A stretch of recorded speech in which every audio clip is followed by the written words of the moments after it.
पीजे मीर साहब हमारे साथ मौजूद हैं। पीजे मीर साहब, आपको वेलकम कहेंगे पाकिस्तान मॉर्निंग में।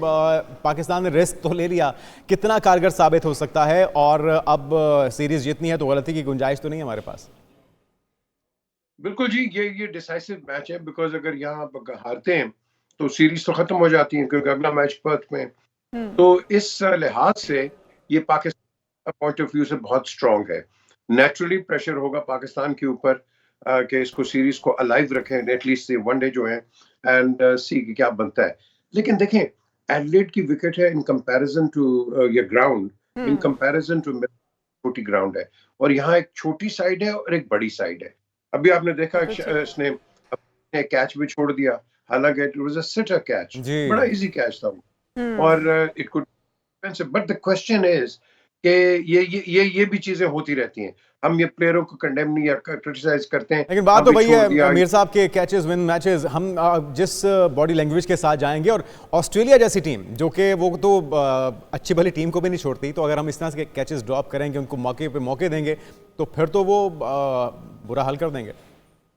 बिल्कुल करेंगे, बिल्कुल। Catches do win matches, but at the end of the day I think your skills matter as well. तो स्किल्स के अंदर भी अगर हम देखें कि आज इनके कोच ने इसको मना किया होगा कि शॉर्ट बॉल ना करो, वो शॉर्ट बॉल इस विकेट पे करना एक सुसाइड है। ऑस्ट्रेलिया ये 10 ओवर के अंदर ये मैक्सिमम इसका फायदा उठाए। बट यहाँ बात आती है कि हमारे पाकिस्तानी बॉलर्स जो हैं, जो मेन अटैक है, अफरीदी ने बड़ा अच्छा आपको एक आप कह लो कि एक इनरोड दे दी, दो, बट यहाँ चाहिए discipline bowling, line and length. अच्छा पीजे साहब, इस ग्राउंड के बारे में अगर बात करें हिस्ट्री में भी, तो तारीख में अगर थोड़ा सा जाएं तो यहाँ पर जितनी बार भी मैचेस हुए हैं, जो टीम पहले खेलती है मोस्ट ऑफ द टाइम वही टीम जीतती है, वही टीम विनर करार पाती है। क्या वजह है? बैटिंग के लिए इतनी सूदमंद साबित होती है ये, बॉलिंग के लिए नहीं? इसमें ऐसी क्या खास बात है? और हम 28 साल से अब तक वहाँ से एक भी मैच दोबारा जीत नहीं पाए हैं। 28 साल पहले हमने एक मैच जीता था, तो क्या हम इस पिच को ही समझ नहीं पा रहे? हम उनकी स्ट्रैटेजी को ही समझ नहीं पा रहे, प्लेयर्स को ही समझ नहीं पा रहे? देखिए इशाल, पहले तो आपने देखना है कि वो जो 96 में हो गया था वो हो गया था, लेकिन उस वक्त की आज की कंडीशंस मुख्तलिफ है, प्लेयर्स मुख्तलिफ है, अडेप्टेबिलिटी इन प्लेयर्स की मुख्तलिफ। ये इस विकेट के अंदर स्विंग ज्यादा होता है। यहाँ मैं खेला हुआ हूँ, यहाँ आपका स्विंग ज्यादा होगा, यहाँ आपकी बॉल मूव होगी, इसलिए बॉल कंट्रोल आपको बहुत करनी पड़ती है। अब यहाँ जो हम बात करते हैं, कहते हैं कि ये पहले 46 टाइम्स आउट ऑफ 86 जो पहले जिसने खेला, ये एक ट्रेडिशन बन जाती है, बट ये कोई गॉस्पल नहीं। इस यही एक रूट चलता है, ये आप अपने आप को कैसे अपने आप को प्रेजेंट करते हो। लेकिन और कैसे मीर साहब, हमारे पास ऑप्शन थी कोई थोड़ी बहुत तब्दीली, और सुन भी रहे थे कि एक दो तब्दीलियां भी हो सकती हैं। हसनैन को शायद ड्रॉप करके किसी और को इन किया जाता, सेम प्लेइंग 11 के साथ दोबारा जाना, ये दुरुस्त फैसला आपके ख्याल में? मैं समझता हूँ बहुत अच्छी बात है।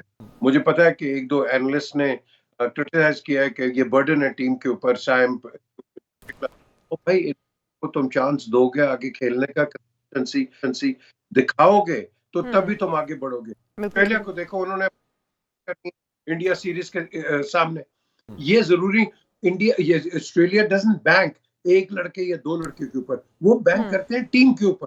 हम बैंक करते हैं 2-4 लड़कों के ऊपर, व्हिच इज रॉन्ग। आप पूरी टीम एफर्ट, एक टीम आउटफिट पे बैंक करना है, तो ये करना चाहिए कि बाबर आजम या रिजवान करेगा, दैट इज नॉट राइट। तो पीजे साहब, फिर आज की जो प्लेइंग 11 है उसके ऊपर आप यकीन रखते हैं कि वो कुछ कर पाएंगे? जो इस वक्त कंडीशंस हैं ऑस्ट्रेलिया की, और जिस तरह से एडिलेड का हम ग्राउंड की भी बात कर रहे हैं। विशाल, जब आप इस लेवल पे खेलते हो, आप हर कंडीशंस पे आपने अपने आप को अडेप्ट कर, और जब तक आप अडॉप्ट नहीं करोगे playing conditions and don't play with, तो आपका नुकसान होगा। उसमें हमेशा ये होता है कि जब आप अगेंस्ट द टाइड जाओगे, तो आपको हम कहीं ना कहीं हर्डल्स नजर आएंगे। एंड डोंट फॉरगेट, ये जो ऑस्ट्रेलियन आज बैटिंग है, बड़ी जबरदस्त इनकी बैटिंग, और इस बैटिंग को एक ही तरीके से करना है, line line and length. Short ball का यहाँ काम नहीं पड़ेगा। और क्योंकि अब ये जो कैच इसने अफरीदी ने किया, दूसरे वो शायद तो कुछ और चीज हो जाती है। अच्छा मीर साहब, लास्ट टाइम एतराज बड़ा हुआ कि सिर्फ 4 बॉलर्स को मौका क्यों दिया गया जब आप उसको आजमा सकते थे। इस बार ये होना चाहिए आपके ख्याल में, क्योंकि इम्तिहान तो बहरहाल रिजवान की कप्तानी का भी है कि वो क्या फैसले करते हैं। बाहर बैठ के मैंने पता कितने रन किए, मैं 10,000 रन एक मैच में किए।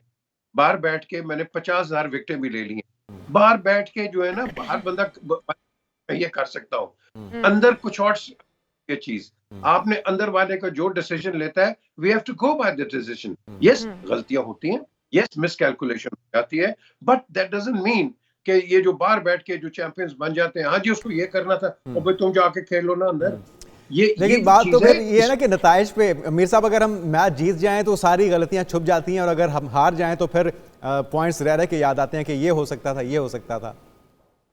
अब ये जो पॉइंट आपने रेज किया कि जीते तो एक और होती है, इस चीज को हमने एनालाइज करना है कि भाई अगर जीत भी गए हैं तो किन सर्कमस्टांसेस से जीते हैं। यहाँ आप पोस्टमार्टम, हम वो करते नहीं है। जो आप कह रहे हैं जीत गए, जबरदस्त काम हो गया, और भाई काम तो हो गया, but that is a short term, maybe it could have gone the other way. So इस चीज को हमने हमेशा आप कह लो कि एनालाइज करना है। जरूरी नहीं है कि जीत हो तो आप भूल जाओ अपनी गलतियां। लेकिन पीजे साहब, एक और चीज भी तो है कि तनकीद जो है वो तनकीद बराए तनकीद गलत है, लेकिन अगर हम इनके ऊपर तनकीद नहीं करेंगे तो परफॉर्मेंस में बेहतरी भी नहीं आएगी, इन्हें सीखने का अपनी गलतियों से मौका भी नहीं मिलेगा। तो इंसान को तो अपनी गलतियों से सीखना चाहिए। टीम में अगर कोई स्ट्रेटेजी इनकी नहीं फिट बैठी है, कोई इनका खिलाड़ी खिलाना नहीं इनके लिए फिट बैठा, तो उस गलती से सीख कर मजीद बेहतरी लाई जा सकती है। आप कहते हैं इनको अप्रिशिएट करते चले जाए, नो डाउट इसका बहुत किरदार है कि अप्रिशिएट करने से मोराल बुलंद होता है और खिलाड़ी जो वो मजीद खेल में अच्छी परफॉर्मेंस दे पाते हैं, लेकिन कहीं ना कहीं तनकीद की जरूरत है इन खिलाड़ियों को। देखिए जी, पर्टिकुलरली आप एक चीज को तो आप थोड़ा सा आपने कंसेशन देना है। रिजवान की पहली कैप्टनसी है ऑस्ट्रेलिया के अंदर।